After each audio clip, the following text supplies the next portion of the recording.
సామెతల గ్రంథం 16వ అధ్యాయం 18వ వచనం చదువుకున్నట్లయితే,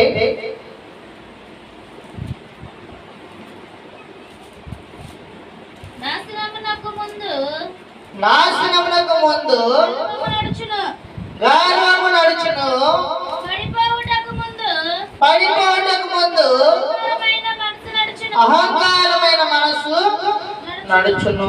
చాలండి. చూడండి ప్రియమైన సహోదరి సోదరులారా, ఈ మాటలు మనం శ్రద్ధగా గమనించినట్లయితే ఎవరు చెబుతున్నారండి ఈ మాటలు? సొలొమోను, దావీదు యొక్క కుమారుడు స్పష్టంగా ప్రజలతో తెలియపరుస్తున్నాడండి. ఏమనంటే నాశనమునకు ముందంట ఏమొచ్చిందంట? గర్వం నడిచేదంట. ఒక మనిషి చూడండి తన జీవితంలో గర్వంగా నడుస్తున్నాడంటే అతనికి ఏ రాబోతుందంట? ఏ రాబోతున్నట్టు అర్థం అండి? తన యొక్క జీవితం నాశనం అవుతున్నట్టు అర్థం అండి. ఎందుకంటే చూడండి, గర్వం అనేదంట ఒక పాపం. గర్వం అనేది ఏం చెప్పండి? ఒక పాపం. చూడండి, గర్వం అంట అహంభావాన్ని కలుగజేసిందంట అండి. ఏం చేసింది? చిన్నలు కానీ పెద్దలు కానీ ఇతరులు ఎవరి మాటని వినేటట్టుగా లేదండి. ఎవరినైనా చూడండి, ఎలాంటి వాడినైనా కానీ లెక్క చేయదు ప్రియమైన సహోదరి. అలాగే చూడండి, తోటి వారి కంటే నేను గొప్పవాడు అన్నటువంటి ఏదండి దేన్ని తీసుకొచ్చిందంట? వెర్రవీగతనాన్ని తీసుకొచ్చిందంట. వీళ్ళందరికంటే నేను గొప్పవాడిని అనే స్థితి ఏం తెచ్చింది? గర్వం తీసుకొచ్చింది ప్రియమైన సహోదరి. చూడండి, గర్వం వల్ల మనుషులు అంటే ఏమైపోతాడంట? నశించిపోతారు ప్రియమైన సహోదరి సహోదరు. ఇంకంట పడిపోవడం ముందంట అహంకారమైన మనసు వచ్చిందంట. ఒక మనిషి చూడండి తన స్థితి నుంచి తగ్గిపోతున్నాడంటే, తనకున్నటువంటి అధికారం నుంచి చూడండి తన అధికారాన్ని పోగొట్టుకున్నాడంటే, తనకున్న గౌరవాన్ని పోగొట్టుకున్నాడంటే, తనకున్నటువంటి చూడండి స్థాయిని దిగజార్చుకున్నాడంటే అర్థమైంది ఆ మనిషిలోకి ఏమొచ్చినట్టు? గర్వం వచ్చినట్టు ప్రియమైన సహోదరి. చూడండి, గర్వం వల్ల ఏమైందండి? తలకాయ ఏడగొడితే కళ్ళు నెత్తికెక్కుతాయి అంట. గర్వం వల్ల ఏమైంది? కళ్ళు నెత్తికెక్కుతాయి అండి. తలబిరుసుతనం వచ్చిందంట. చూడండి, ఇంకా అనేకమైనటువంటి విధాలంట. చూడండి, డంబంగా తన గురించి తాను అధికంగా చెప్పుకుంటారు ప్రియమైన సహోదరి. స్థాయికి మించి చూడండి ప్రవర్తిస్తారు ప్రియమైన సహోదరి. ఈ గర్వాలంట వారి యొక్క జీవితాలు చూడండి ఎలా ఉంటాయంటే, చూపులో గర్వం ఉందంట. చూడండి, జాతిని బట్టి గర్విస్తారంట, వ్యాపార అభివృద్ధిని బట్టి గర్విస్తారంట. చూడండి, సంఘంలో వారి స్థానాన్ని బట్టి గర్వపడతా ఉంటారు. ఏంటండి? ఒకవేళ చూడండి పైకే చూసుకుంటూ పోతారంట, కింద చూస్తారా? ఏంటండి? ఒకటి చూడండి డబ్బు ఉందనుకో, చూడండి అసలు ఎట్ట పడితే అక్కడ దోలుతారండి వాళ్ళు. ఏంటండి? కొంతమందిని చూడండి లోపల ఉన్నటువంటి ధనం ఉన్నటువంటి వారి యొక్క కుర్రాలు చూడండి, కుమారులు ఎక్కడతారండి? ర్యాష్గా యాటిట్యూడ్ చూపిస్తారండి. ఏంది యాటిట్యూడ్ అంటే? ఏంది? నువ్వెంత. చూడండి, ఎలాంటి వాళ్ళైనా కానీ నువ్వెంత అనేటువంటి స్థితిలో ఉంటారు ప్రియమైన సహోదరి సోదరుల. దీన్ని ఏమంటారు? గర్వం అంటారు. ఈ గర్వం ఉన్నాడంట తల్లిని లెక్క చేయడు, తండ్రిని లెక్క చేయడు, కుటుంబంలో ఎవరిని లెక్క చేయరు, ఒక ఉపాధ్యాయుని లెక్క చేయరు, చూడండి ఒక అధికారిని లెక్క చేయరు, ఒక పెద్ద మనిషిని లెక్క చేయరు, ఎవరిని ఏంటండి లెక్క చేయరు ప్రియమైన సహోదరి. అందుకని చూడండి, దేవుడు ఏమన్నాడంటే 16వ అధ్యాయం 5వ వచనం చదువుకున్నట్లయితే, గర్వ హృదయులందరూ యెహోవాకు హేయులు, నిశ్చయముగా వారు శిక్ష నొందుదురు. అందుకని ఏమన్నాడండి? గర్వ హృదయులందరూ దేవునికి ఎలాంటి వారంట? హేయులు. హేయులు అంటే ఏంటండి? ఇష్టం లేని వారు. చూడండి, హృదయ గర్వం కలిగిన ప్రతి మనుషులంట దేవునికి ఇష్టమైన వ్యక్త. కాబట్టి చూడండి, మనుషులు ఏముండకూడదంట? గర్వం ఉండకూడదంట. నువ్వు ఏ స్థితికి వెళ్ళినా కానీ, ఎంత సంపాదించినా కానీ, ఎంత ఉన్నతమైనటువంటి చూడండి అధికారులు ఉన్నా కానీ, నీ తల్లిదండ్రులు చూడండి నిన్ను ఒక ఉన్నతమైన స్థితికి తీసుకొచ్చినా కానీ, నీకు ఆస్తులున్నా కానీ, నీకు జ్ఞానం ఉన్నా కానీ, ఏదున్నా కానీ నీలో ఏముండకూడదు? గర్వం ఉండకూడదు. ఎందుకంటే ఈ గర్వ హృదయులంట దేవునికి ఇష్టం లేని వారు. చూడండి, దేవుడికి ఇష్టంగా మనం బ్రతకాలంటే మనలో ఏం తీసేయాలి? ఏం తీసేయాలండి? గర్వాన్ని తీసివేయాలి. ఇన్ని దినాలు చూడండి, నీకు తెలియక నువ్వు గర్వంగా జీవించినట్లయితే ఈ వాక్యాన్ని బట్టి చూడండి, ఈ రాత్రికాల సమయం నువ్వేం చేయాలి? నీ గర్వాన్ని ఏం చేయాలండి? తీసేసుకోవాలి. చూడండి, గర్వం లేని వాళ్ళంట వారి స్వతహా జీవిస్తారంట. ఏం చేస్తారు? ఆత్మాభిమానంతో జీవిస్తారు. చూడండి, న్యాయస్తులుగా హుందాగా ఉంటారు. కాబట్టి చూడండి, గర్వం లేని మనుషులంట ఎంతో ప్రశాంతంగా జీవిస్తారు. అంగు ఆర్భాటాలు ఏదో ఉంటాయా? చూడండి, గర్వం అనేదంట 4 రకాలుగా విభజించబడిందండి. ఎన్ని రకాలుగా ఉంది? 4 రకాలుగా ఉంది. ప్రియమైన సహోదరి సోదరులారా, చూడండి, అది ఏంటంటే ఆధ్యాత్మిక గర్వం. ఏం గర్వం? మొదటిది ఆధ్యాత్మిక గర్వం, రెండోది విద్యా గర్వం, మూడోది ధన గర్వం, నాలుగోది సాంఘిక గర్వం. ప్రియమైన సహోదరి చూడండి, మొదటి మనం చూసినట్లయితే చూడండి, ఇది ఎలాంటిదంటే నేను అనే గర్వాన్ని. నేను చూడండి, ఇదిగో నాకంటే ఇంకెవరు లేరు, దేవుడి కంటే చూడండి నేను హెచ్చింపు కలిగినటువంటి వాడిని అనే గర్వం మనిషిలో ఉంటుంది. ఏ గర్వాన్ని? ఆధ్యాత్మిక గర్వం. ప్రియమైన సహోదరి సోదరులారా, ఈ గర్వాన్ని మనం దేనిలో చూడొచ్చు? దేనిలో చూడొచ్చు అండి? చూడండి, యెషయా గ్రంథం 14వ అధ్యాయం 12వ వచనం చదువుకున్నట్లయితే, తేజో నక్షత్రమా, తేజో నక్షత్రమా, వేకో చుక్క, నీవెట్లా ఆకాశం నుండి పడితివి, జనములను పడగొట్టిన నీవు నేల మట్టు వరకు ఎట్లు నరకబడితివి. నేను ఆకాశమునకు ఎక్కిపోయేదను. దేవుని నక్షత్రములకు పైన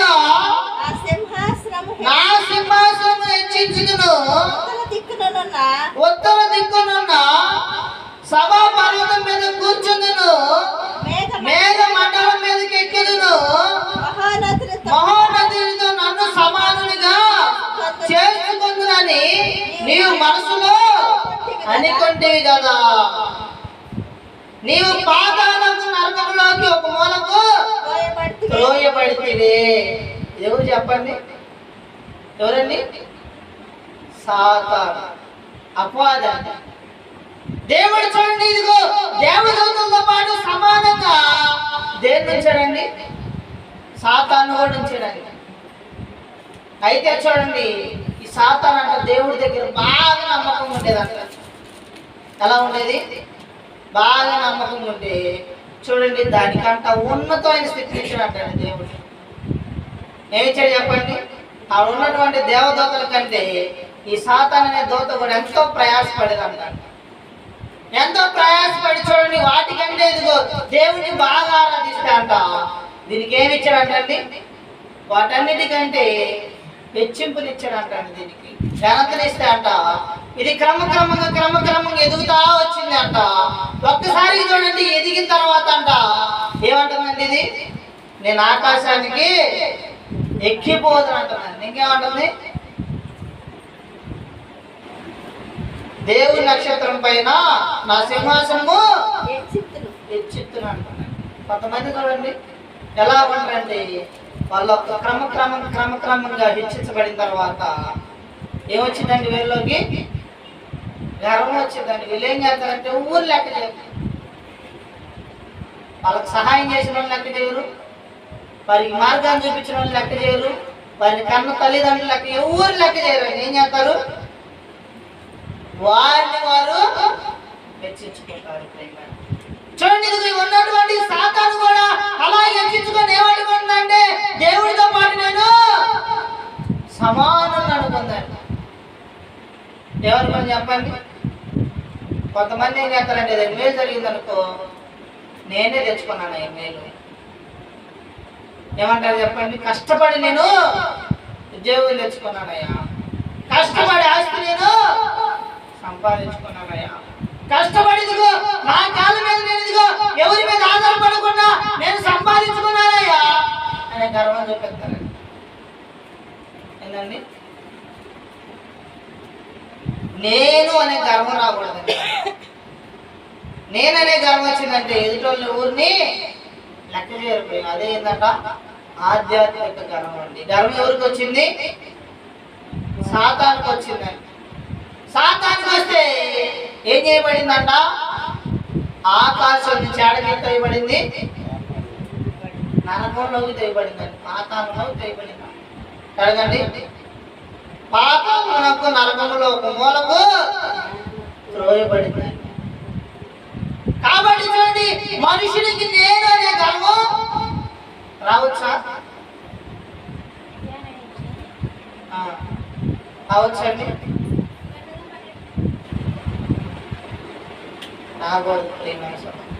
నేననే గర్వం వస్తే అంట ఆ సాతాన్లాగా మనం కూడా ఏమవుతాం? నువ్వేది చేసినా కానీ ఎంత ఎదిగినా కానీ మరలా తిరిగి కింద పడతాం. ఎందుకంటే ఆ గర్వం నీలోకి రాకూడదు. చూడండి, ఇంకోటండి విద్య అనే గర్వాన్ని. ఏ గర్వం చెప్పండి?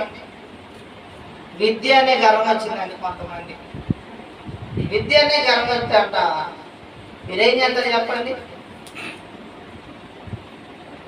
ఈ చదువు అనుకున్న దానికి తోటి వారిని ఏం చేస్తారు? హేళన చేస్తారండి. వీడు కానీ చూడండి ఒక డిగ్రీయో లేకపోతే ఒక బీటెక్ లేదంటే చూడండి ఒక బిఏనో అవి చదివారంటే చూడండి ఏం చదవడం వల్ల ఏం చేస్తాను? హేళన చేస్తూ ఉంటాను. చూసావా నేను ఎంత చదువుకున్నాను, నువ్వేం చదివా, నీకు పట్టుకొచ్చే తక్షణం రాదు, నాకు వచ్చు అనేటువంటిది ఏమాత్రం చూడండి. పెద్దలైనా కానీ చదువు రాని వాళ్ళు ఏం చేస్తారంట? గౌరవించరు. చూడండి, ఇదిగో పేదలను గౌరవించరు, నిరక్షరాస్యులను గౌరవించరు, విద్యాహీనుల పట్ల నిరసనాభావం చూపిస్తారంట. చూడండి ఎట్టేదంటే వీళ్ళకున్న గర్వం ఎలాంటిదంటే చదువుకున్నారనే గర్వంతో ఏం చేస్తారండి? ఊరు లెక్క చేస్తారండి. ఈ చదువును చూసుకొని చూడండి, చుట్టుపక్కల మనుషుల ముందర చూడండి చక్కగా చూడండి ఇదిగో ఆర్పాటాలకు తిరుగుతూ ఉంటారు. ఏదన్నా నాకంటే చదువుకున్న లేడు, అన్నీ నాకే తెలుసు అనేటువంటి విధానం చూడండి. ఇదిగో తన చదువును బట్టి చూడండి ఎవరిని లెక్క చేయరు. ఏం చేస్తారండి? భేదవాళ్ళు వాళ్ళు నశించుకుంటారు. చూడండి, ఇది ఎవరైనా అయ్యా ఇది నాకు ఇది గట్టుందా, నాకు రావట్లేదు చెప్పంటే దమ్మంగా ఉంటారండి. ఏం చేస్తారండి? నీకేం రాదు, నీకు ఎంత చెప్పినా రాదు, నీకు చదువు రాదు, ఈ వయసులో నీకేం చదువు, చూసావా నేను ఎంత కష్టపడి చదువుకున్నాను, చూసావా కష్టపడి చదువుకొని ఉద్యోగం తెచ్చుకున్నాను, నీ వల్ల ఏం కాదు. ఏం చేస్తారండి? చూడండి, ఈ చదువు అనేటువంటి గర్వం ఉండకూడదు. విద్య అనే గర్వం మనిషిలో ఉండొచ్చా? చూడండి, పౌలు అంట ఏం చేశాడండి? గమాలీయేలు పాదాల యొద్ద ఎన్నో సంవత్సరాలు విద్య నేర్చుకున్నాడు. ఏం నేర్చుకున్నాడండి?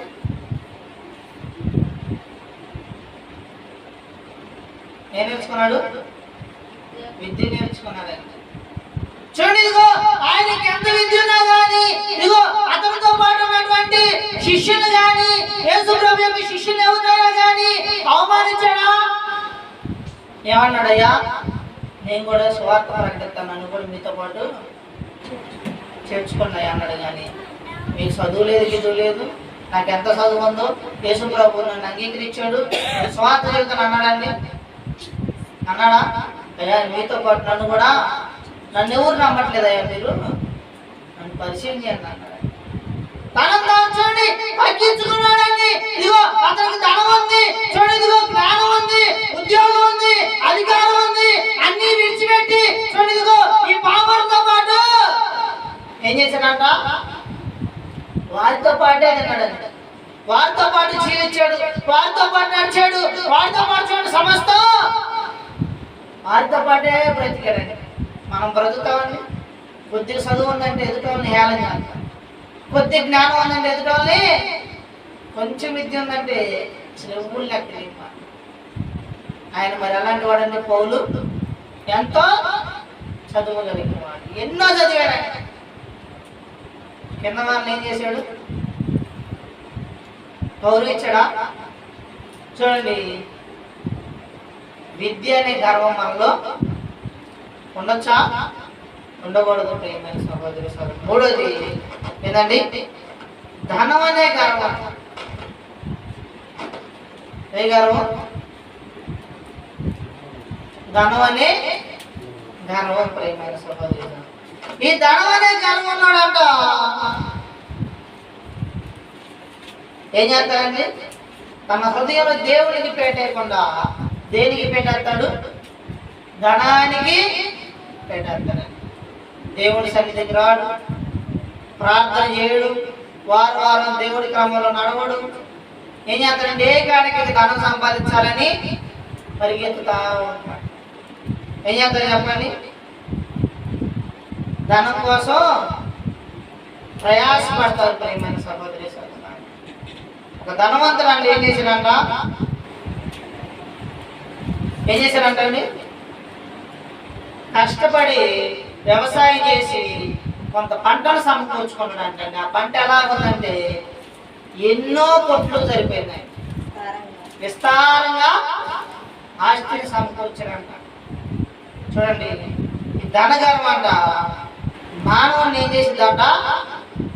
దురాశ పనులు చేసిందంట. ఏం చేసిందండి?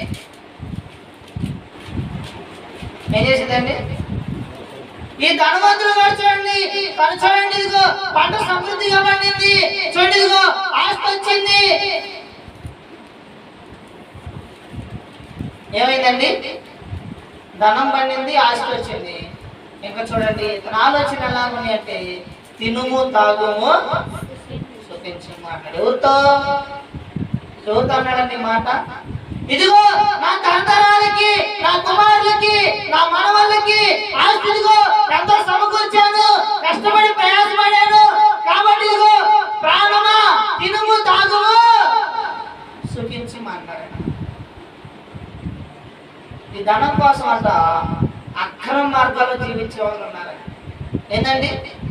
ధనం వల్ల అంట ఏ విధంగా ధనం సంపాదించాలో కూడా తెలియదండి. కొంతమంది చూడండి డ్రగ్స్ మీద ధనం సంపాదించేవారు, కొంతమంది చూడండి ఇతరుల యొక్క వస్తువులు చూడండి దొంగిలించి ధనాన్ని సంపాదించే ఉంటారు, కొంతమంది దొంగతనాలు చేసేవాళ్ళు ఉంటారు, కొంతమంది అక్రమంగా వేరే స్థలాలని పొలాలను లాక్కొని సంపాదించేవాళ్ళు ఉంటారు. ఈ ధనం వచ్చిన తర్వాత చూడండి ఎవరిని గౌరవించాడు? ఎవడైనా ఇంటికి వస్తే ఇంద్ర నా ముందర కూర్చున్న కుర్చీలో కింద కూర్చో, ఏం చేస్తారండి? చక్కగా కుర్చీలో కూర్చొని తనకంటే పెద్దలు వచ్చినా కానీ ఏమంటారండి? అయ్యా అంటారా? ముసలోళ్ళు వచ్చినా కానీ తనకంటే ఎక్కువ వయసు వాళ్ళు వచ్చినా కానీ అదే అంటారా? ఎందుకని? దేన్ని చూసుకోనండి?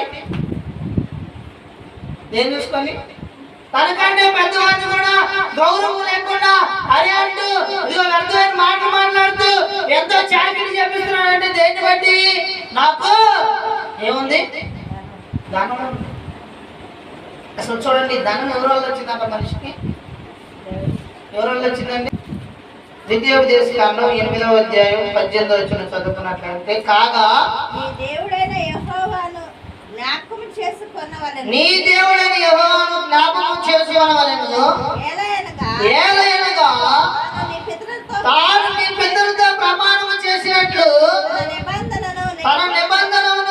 వలె స్థాపింపవలనని మీరు భాగ్యము సంపాదించుకొండకై మీకు సామర్థ్యం కలిగించిన వాడు ఆయనే.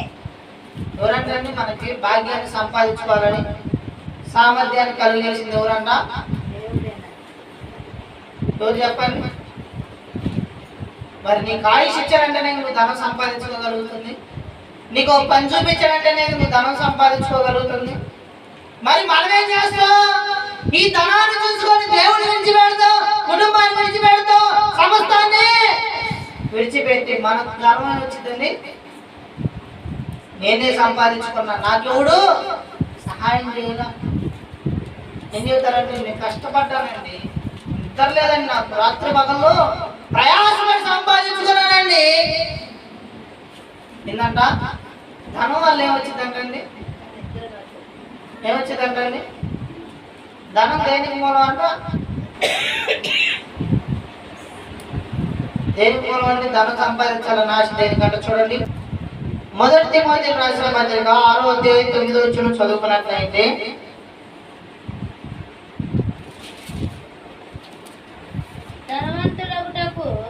ధనవంతులకు ఆపేక్షించేవారు శోధనలను ఉర్లేను అవివేక యుక్తములను హానికరములైన అనేక దురాశలను పడుదురు. అట్టి మనుషులు నష్టములను నాశనములను ఉంచివేయును. ఏంటంటే ధనం కోసం ప్రయాసపడేవాడు అంటే ఏమవుతాడంట? ఊరిలోకి వెళ్తాడంట, దురాశలో పడతాడంట, అట్టి వారంట ఏమవుతారంట? నాశనం అయిపోతారు. కాబట్టి నీకు ధనగారం ఉండకూడదంట. నేను ధనాన్ని సంపాదించాను. చూడండి, ధనవంతుడు లాజరు ఉన్నాడండి. ధనవంతుడు ఏం చేశాడంట? లాజరుకు చూడండి ఆహారం కూడా పెట్టలేదంట. లాజరు చూడండి ధనవంతుని యొక్క బల్ల కింద నుంచి చూడండి, బల్ల మీద నుంచి పడేటువంటి రొట్టె ముక్కలు తిని బ్రతికాడండి. ఈ ధనవంతుడు చూడండి సుఖభోగాలు అనిపించాడు, త్రాగాడు, తిరిగాడు, సంతోషంగా జీవించాడు. ఇదిగో నాకు ధనవంతుని వెర్రవీగాడు. తర్వాత చూడండి ఒక దినాన్ని ఆడికెళ్ళాడు. ఆడికెళ్ళాడండి, పాతాళానికి వెళ్ళాడు. ప్రియమైన సహోదరుడు, కాబట్టి ధనగర్వం నేను ఏం చేసిందంట? పాతాళాన్ని తీసుకెళ్ళిందండి. ఇంకోటి సాంఘిక గర్వం. ఏం గర్వం? ఇది ఎలాంటిదంటే అంతస్తును బట్టి వచ్చిందండి. నువ్వు ఆ స్థానంలో ఉన్నావు, నేను ఈ స్థానంలో ఉన్నాను. చూడండి, జాతులను బట్టి వచ్చింది. నువ్వు నాకంటే తక్కువ జాతి. చూడండి, కులాలను బట్టి వచ్చింది. నువ్వు నాకంటే తక్కువ కులం వాడు. ఏంటండి? దేని బట్టి వచ్చింది? జాతిని బట్టి, కులాన్ని బట్టి వచ్చిందండి గర్వం. నువ్వు నాకంటే తక్కువ జాతి వాడివి, నువ్వు నాకంటే తక్కువ కులం వాడివి, నువ్వు నాతో పాటు ఇదిగో నడవకూడదు, నా ఎదురు నుంచోకూడదు. చూడండి, పూర్వకాలంలో ఎలా ఉండేదంటే తక్కువ జాతి వారిని ఏం చేసేవాళ్ళంట? నీళ్ళు దాగనిచ్చేవాళ్ళు కాదు. చూడండి, ఈ వ్యక్తులు ఎక్కువ జాతి వారు నడుచుకున్న పోతండి. తక్కువ జాతి వారు వారి ఎదుట చూడండి చెప్పులు తీసేసి నడుంకి కండం కట్టుకొని ఒంగోలు నమస్కారం చేయాలి. ఇదే గర్వం అండి, సాంఘిక గర్వం. దేవుడు అంట మనుషులందరిని ఒకేలాగా చేశాడు. ఎడ చేశాడు చెప్పండి? మట్టి ద్వారా ప్రతి మనుషుల్ని నిర్మించాడండి. ఒక స్థాయి ఇచ్చాడు వాళ్ళకి. నువ్వు హెచ్చువాడు, నువ్వు తచ్చువాడు అన్నాడా? ఏమన్నాడండి? ఆయన ఏమన్నాడండి? అదిగో నేను మీతో పాటు ఏం చేస్తున్నానంట? పరిచర్య చేయడానికే వచ్చాను. ఎక్కువ జాతి తక్కువ జాతి అన్నాడా? చాలా మంచి చూడండి, ఇదిగో ఎక్కడికి వెళ్ళా కానీ నువ్వెవరు, నీ జాతి ఏంది, నీ కులం ఏంది, నీ మతం ఏంది, నువ్వు మాకంటే తక్కువ వాడివా, నువ్వు మాకంటే ఎక్కువ వాడివా, నువ్వు మాతో పాటు ఉన్నావేంది? ఏంటండి? ఏ ప్రాంతానికి వెళ్ళినా కానీ ఏం జరిగింది? సాంఘిక గర్వం, కుల గర్వం, మత గర్వం. చూడండి, జాతి గర్వం ఎక్కువ. ఏముండకూడదంట?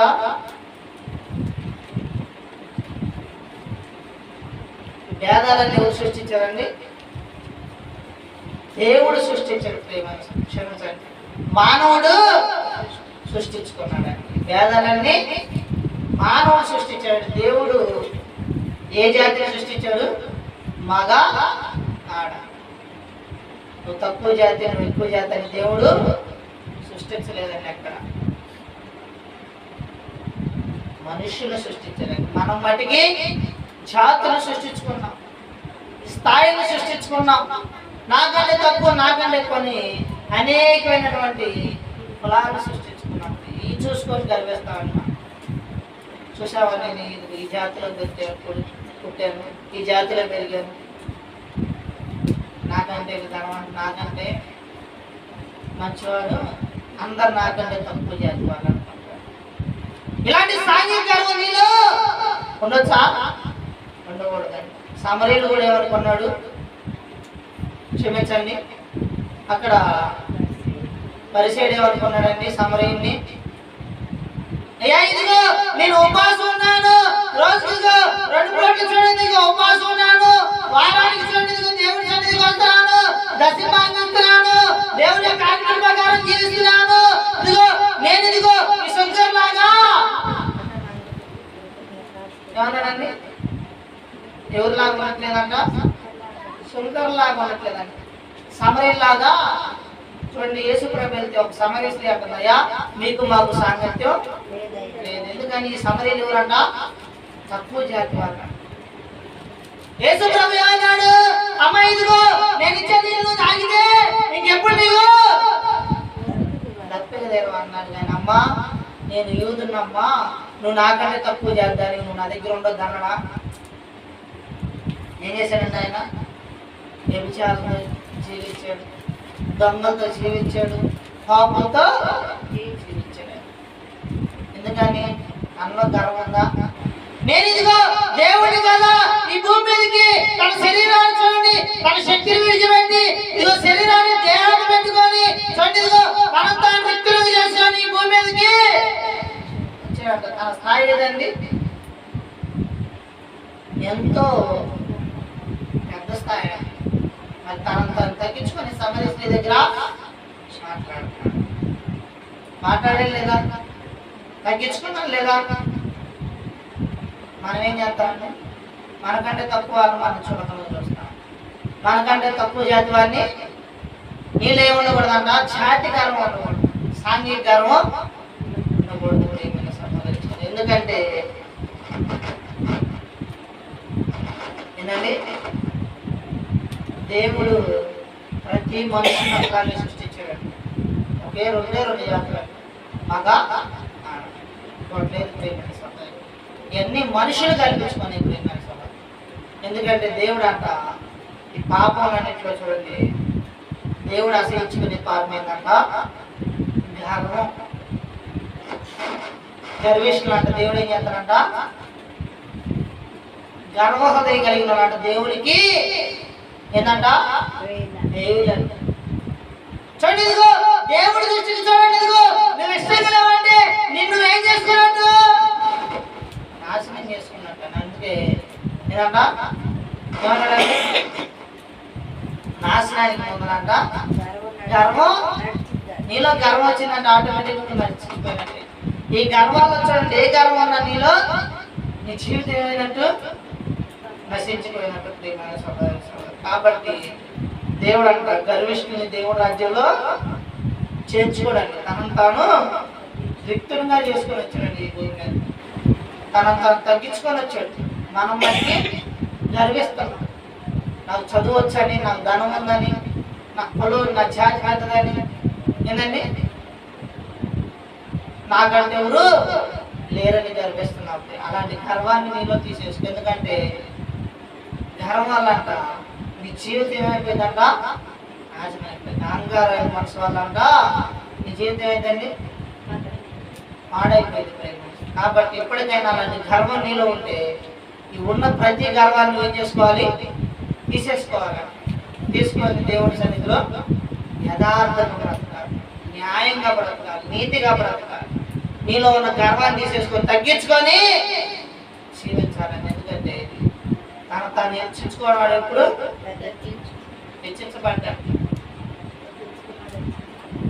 తగ్గించుకున్నవాడే హెచ్చించబడతాడు. కాబట్టి నువ్వు ఎంత తగ్గించుకుంటే, నీలో ఉన్న గర్వాన్ని ఎంత తగ్గించుకుంటే దేవుడు నిన్నంత హెచ్చిస్తాడు, ఉన్నతమైన స్థాయికి తీసుకెళ్తాడు. దేవుడు రాజ్యంలో నిన్ను చేర్చుకుంటాడు. కాబట్టి నీలో ఈ 4 గర్వాలు ఏ గర్వం ఉన్నా కానీ రాత్రికాల సమయంలో దాన్ని వెలిగించుకో. ఎందుకంటే దేవుడికి అది హేయమైంది కాబట్టి, అలాంటి గర్వం వల్ల నీ జీవితమే నాశనం అయింది. కాబట్టి ఇది గమనించి నీ యొక్క జీవితాన్ని, నీ కుటుంబాన్ని కట్టుకొని దేవుని సన్నిధిలో జీవించాలి మనసారి కోరుకుంటూ ఈ చిన్ని మాటలు దేవుని తన వెకిల్లో జ్ఞాపకం చేసుకుంటున్నాడు. ప్రతి ఒక్కరికి వందనాలండి. మంచిది.